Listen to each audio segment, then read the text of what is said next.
ಈ ಲಪುಟತನ ನೀವು ಮೊದಲು ಬಿಡ್ರಿ. ಜಿಲ್ಲೆ ಜನರಿಗೆ ಲಪುಟ್ ಅಂತ ಹೇಳೋರು ನಿಮ್ಮ ಲಪುಟತನ ಬಿಟ್ಟು ಇನ್ನೊಬ್ರಿಗೆ ಲಪುಟ್ ಅಂತ ಹೇಳಿ. ನೀವು ವೈದ್ಯಕೀಯ ಕಾಲೇಜನ್ನು ಲಪ್ಟಾಯಿಸಲಿಕ್ಕೆ ಇದನ್ನು ಮಾಡ್ತಾ ಇದ್ದೀರಿ. ನೀವು ನಿನ್ನೆ ನಿಮ್ಮ ಹೇಳಿಕೆ ಹೊರಗೆ ಬಿದ್ದ ಮೇಲೆ ಎಂ.ಇ. ಪಾಟೀಲ್ ಡಿಕ್ಲೇರ್ ಮಾಡಿದ್ದಾರೆ. ನಾನು ಅವ್ರ ಜೊತೆ ಮಾತಾಡಿದ್ದೇನೆ. ನಾನು ಕಳೆದ ಕ್ಯಾಬಿನೆಟ್ದಲ್ಲಿ ಅದು ಒಂದು ಇಂಪಾರ್ಟೆಂಟ್ ಹೇಳ್ಬಿಡ್ತೇನೆ. ಕಳೆದ ಕ್ಯಾಬಿನೆಟ್ದಲ್ಲಿ ಸರ್ಕಾರಿ ವೈದ್ಯಕೀಯ ಕಾಲೇಜ್ ಆಗಲಿ ಬಿಜಾಪುರಕ್ಕೆ ಅಂತ ಹೇಳಿ ನಾನು ಒತ್ತಾಯ ಮಾಡಿದ್ದೀನಿ. ಅಲ್ಲಿ ಶಿವಾನಂದ ಪಾಟೀಲ್ರು ಇದ್ರು.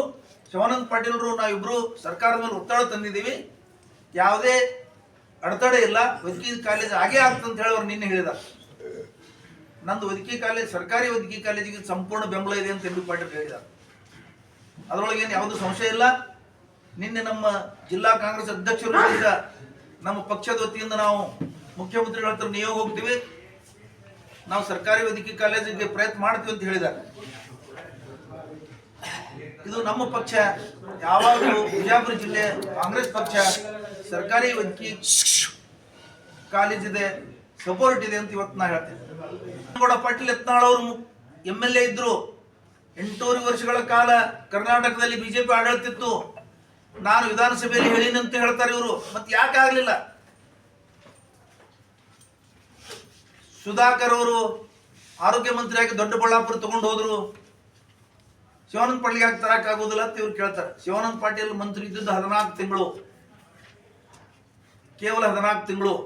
14 ತಿಂಗಳಲ್ಲಿ ಶಿವಾನಂದ ಪಾಟೀಲ್ರು ವೈದ್ಯಕೀಯ ಕಾಲೇಜಿಗೆ ಮೂಲ ಸೌಲಭ್ಯಗಳು ವೈದ್ಯಕೀಯ ಕಾಲೇಜಿಗೆ ಆಗಲಿ ಅನ್ನೋ ಒಂದು ಧೋರಣೆಯಿಂದ, ಒಂದು ಮನೋಭಾವದಿಂದ ಅಲ್ಲಿ ಏನು ಮಾಡ್ಬೇಕು ಎಲ್ಲಾ ಸೌಲಭ್ಯಗಳನ್ನು ಮಾಡಿಟ್ಟಿದ್ದಾರೆ. ಕೇವಲ ವೈದ್ಯಕೀಯ ಕಾಲೇಜ್ ಡಿಕ್ಲೇರ್ ಮಾಡೋದು ಅಷ್ಟೇ ಬಾಕಿ ಇದೆ. ಅಷ್ಟು ಕೆಲಸ ಶಿವಾನಂದ ಪಾಟೀಲ್ ಮಾಡಿಟ್ಟಿದ್ದಾರೆ. ಶಿವಾನಂದ ಪಾಟೀಲ DCC ಬ್ಯಾಂಕ್ ಅದು ಮಾಡ್ಯಾನ, ಇದು ಮಾಡ್ಯಾನ. ನೀವು ಸಾರ್ವಜನಿಕರ ದುಡ್ಡಿನಿಂದ ಸಿದ್ಧಿಸಿರಿ ಬ್ಯಾಂಕ್ ಅನ್ನು ಮಾಡಿದಿರಿ, ಸಾವಿರಾರು ಕೊಟ್ಟು ಎತ್ತಿದಿರಿ ಜನರ ಹತ್ರ. ಅದ್ರದ್ದು ಇವತ್ತು ಲೆಕ್ಕ ಕೊಡಕ್ ತಯಾರಿಲ್ಲ ನೀವು. ನಾನು 3 ಸಲ ಹೇಳಿದ್ದೀನಿ, ವಿನಂತಿ ಮಾಡಿದ್ದೀನಿ. ನಿಮ್ಮ ಪ್ರಾಮಾಣಿಕತೆ ಇನ್ನೂ ಮೆರೀತದೆ.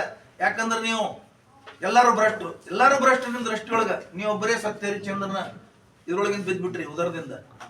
ಸರಿ, ಅದು ಒಪ್ಕೋತೀವಿ ನಾವು. ನೀವು ಸತ್ಯ ಹರಿಶ್ಚಂದ್ರ ಇದ್ದಿದ್ದೆ ಕರೆ. ಇನ್ನೂ ನಿಮ್ಮದು ಗೌರವ ಬಹಳ ಹೆಚ್ಚಾಗ್ತದೆ. ಸಿದ್ಧಿಸಿರಿ ಬ್ಯಾಂಕಿಂದು ನೀವೆಲ್ಲ ಬ್ಯಾಲೆನ್ಸ್ ಶೀಟ್ ಅದ್ರದ್ದು ಬಹಿರಂಗ ಪಡಿಸ್ರಿ, ಬಹಳ ಚಲೋ ಆಗ್ತದ. ಚಿಂಚೋಳ ಶುಗರ್ ಫ್ಯಾಕ್ಟ್ರಿ ಮಾಡಿರಲ್ಲ, ಅದು ದುಡ್ಡು ಎಲ್ಲಿಂದ ತಂದು ಹಾಕಿರಿ, ಅದು ಹೇಳ್ರಿ. ಇವತ್ತ ಸಿದ್ದೇಶ್ವರ ಸಂಸ್ಥೆದ್ದು ತಂದಿದ್ದೀರಿ. ನೀವು ನಿನ್ನೆ ಹೇಳಿದ್ರಿ 500 ಕೋಟಿ ಹಾಕ್ತೀವಿ ಅಂತ ಹೇಳಿ. 500 ಕೋಟಿ ಎಲ್ಲಿದು? ಸಿದ್ದೇಶ್ವರ ಸಂಸ್ಥೆದ್ದು ಸ್ವಲ್ಪ ಹೇಳ್ರಿ ಎಷ್ಟಿದೆ ಸರಿ. ಮತ್ತು ಮೆಡಿಕಲ್ ಕಾಲೇಜ್ ಮಾಡಿ 5 ಜನರಿಗೆ ಕೊಡ್ತಾರಂತ. ಅರೆ 500 ಜನ ಕಲಿಯಂತದ್ದು, 5,000 ಜನ ಭವಿಷ್ಯದಲ್ಲಿ ಕಲಿಯಂತ ಕಾಲೇಜ್ ನೀವು ಮಾಡ್ಕೊಂಡು 5 ಜನರಿಗೆ ಕಲಿಸ್ತಾರ. ಹೇಳಕ್ ನಾಚಿಕೆ ಮಾನ ಮರ್ಯಾದೆ ಬೇಕಲ್ಲ ಸ್ವಲ್ಪ. ಲಪುಟ್ರು ಪೇಮೆಂಟ್ಗೆ ರಾಕಿ ಅಂತ ಹೇಳಿದ್ರಿ. ನಿಮ್ಮ ಹತ್ರ ಲವಲೇಶವಾದ್ರು ಏನಾದರೂ ಮಾನವೀಯತೆ ಇದ್ರ, ನಿಮ್ಮ ಹತ್ರ ಏನಾದರೂ ಇದ್ರ ನೀವು ಅದನ್ನು ಸವೋತ್ ಮಾಡಬೇಕು ಬಹಿರಂಗವಾಗಿ.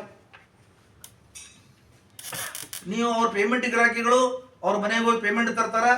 ಈ ಹೋರಾಟದಲ್ಲಿ ಶಿವಾನಂದ ಪಾಟೀಲ್ ಏನಾದರೂ ಸಪೋರ್ಟ್ ಇದ್ರು ಸಬೂತ್ ಮಾಡಿದ್ರೆ ನಾವು ನಿಮ್ಮ ಅನುಯಾಯಿಗಳಾಗ್ಬಿಡ್ತೀವಿ.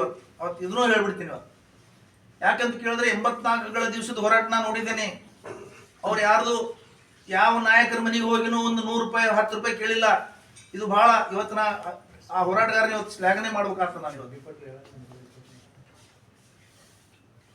ಯಾವ ಶಾಸಕರು ಕೊಟ್ಟಿಲ್ಲ, ಯಾರೋ ಬಹಿರಂಗವಾಗಿ ಕೊಟ್ಟಿದ್ದಾರೆ. ಯಾರೋ 5,000 10,000 ರೂಪಾಯಿ ಕೊಟ್ಟಿದ್ದಾರೆ, ಬಹಿರಂಗವಾಗಿ ಕೊಟ್ಟಿದ್ದಾರೆ. ಯಾರ ಹತ್ರ ಇವ್ರು ಹೋಗಿ ಬೇಡಿಲ್ಲ. ಮತ್ತು ಇವ್ರು ಯಾರು ಶ್ರೀಮಂತರು ಆಗಲಿ, ಇವ್ರು ಕೂತವ್ರು ಯಾರು,